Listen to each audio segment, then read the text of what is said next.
चौटाला जिंदाबाद। देवीलाल अमर रहे, ताऊ देवीलाल अमर रहे। चौधरी शेर सिंह मशामी जिंदाबाद। के वरिष्ठ नेता लाडवा से पूर्व मेरे विधायक चौधरी शेर सिंह मशामी जी, इन 10 वर्षों में इस देश में भारतीय जनता पार्टी की सरकार बनने के बाद हमें किन किन परिस्थितियों से गुजरना पड़ा, भाजपा कैसे सत्ता में आई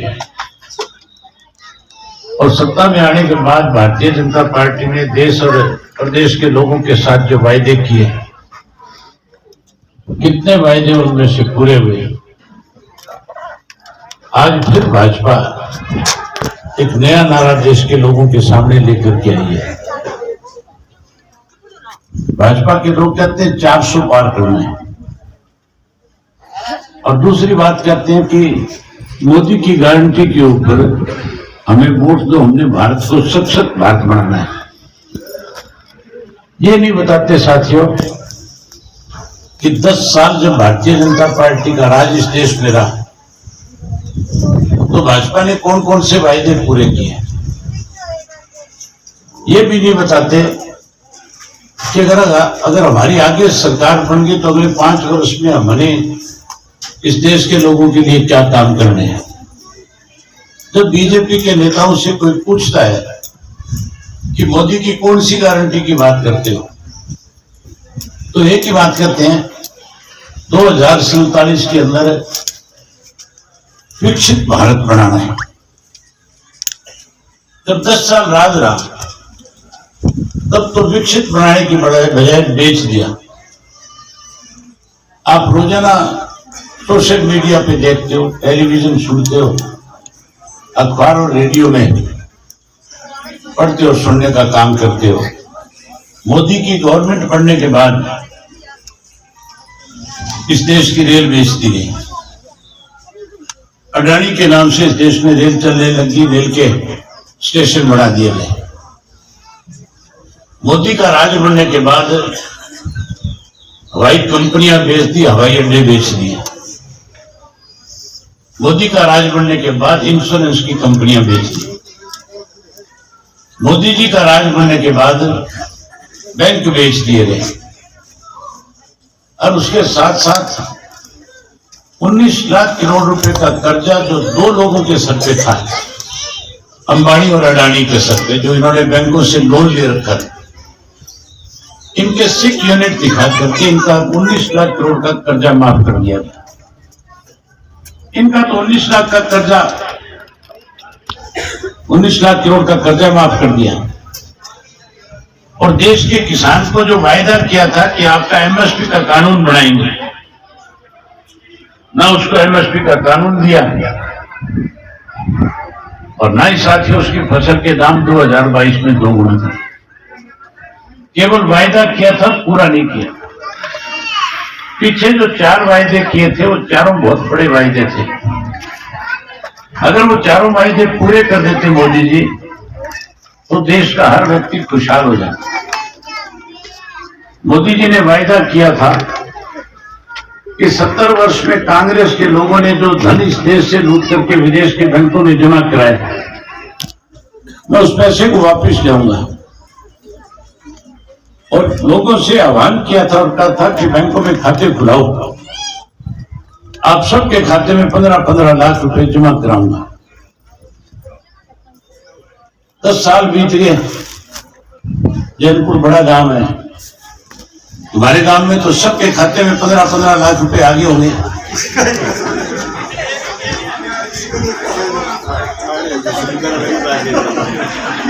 किसी के खाते में कोई एक नया पैसा नहीं आया, किसी के खाते में 1 पैसा नहीं है। ना किसान की फसल के दाम 2 गुना करें। 3 काले कानून बनाए थे, और ऐसे काले कानून थे, अगर वो कानून लागू रह जाते तो जिन जमीनों के आज आप मालिक हो, वो जमीन से आप बेदखल हो जाते। अपनी जमीन में हमें नौकर बन करके काम करने पे मजबूर होना पड़ता है।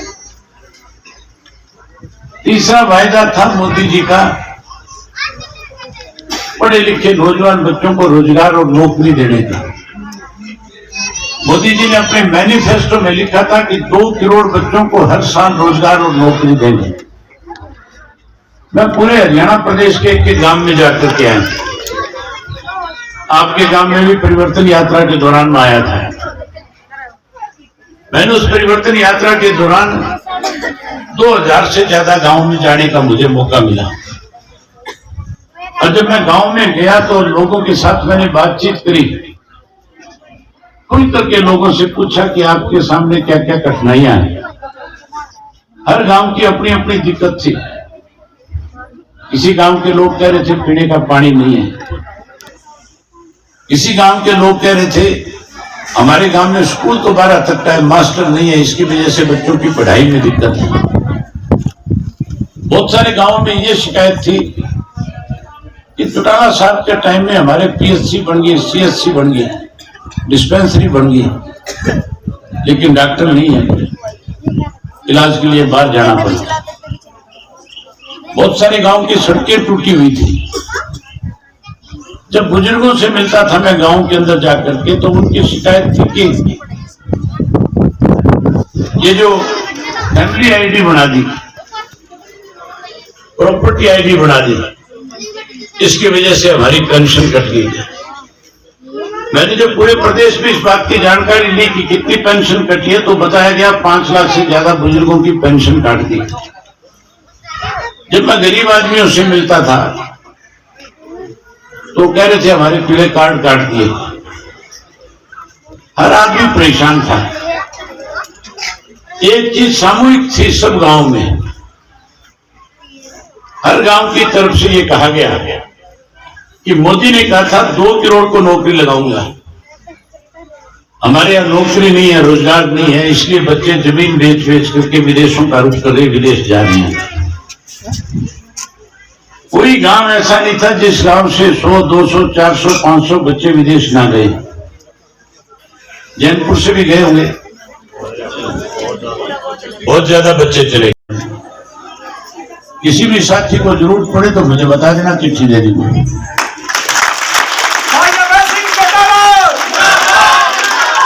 मेरा कहने का मतलब, मोदी ने जो 3-4 वायदे किए थे उनमें से कोई एक भी पूरा नहीं किया, उल्टा लोगों के सामने परेशानी खड़ी कर दी। आज गारंटी की बात करता है, गारंटी बताता नहीं किस चीज की गारंटी है। गारंटी तो साथियों इस प्रदेश के अंदर चौधरी देवीलाल की थी। याद करो आप, सन 1987 के अंदर समस्त हरियाणा सम्मेलन हुआ था जींद में, और चौधरी देवीलाल ने ऐलान किया था कि अगर मेरी सरकार बढ़ गई तो हर बुजुर्ग की पेंशन 100 रुपए माहवार कर दूंगा। गारंटी दी थी 10,000 रुपए का कर्जा माफ करने की। चौधरी देवीलाल ने गारंटी दी थी गरीब के घर के अंदर गरीब की बेटी की शादी में दिक्कत ना आए, उसके लिए सरकारी खजाने से 5100 रुपए कन्यादान के भी दूंगा। जब आपने चौधरी देवीलाल को प्रदेश का मुखिया बना दिया तो आपके साथ 3 वायदे किए थे, 3 गारंटियां दी थी, तीनों की तीनों पूरी कर दी थी। पूरी होगी थी कि नहीं होगी? 100 रुपए जो पेंशन बनाई थी, आज वो पेंशन बढ़ करके 3000 रुपए होगी। होगी कि नहीं होगी 3000? इसको कोई काट नहीं सकता, जो काटेगा उसकी लोग रात काट देंगे। ये तो बढ़ेगी आगे आगे। चौधरी ओम प्रकाश चौटाला ने कैथल में फिर आपको एक गारंटी दी है। कैथल आए होंगे आप लोग चौधरी देवीलाल की जयंती में। उन्होंने खुल करके कहा था कि अगर हमारी सरकार हरियाणा प्रदेश में बढ़ गई तो ये पेंशन 7500 रुपए कर देंगे हमारे।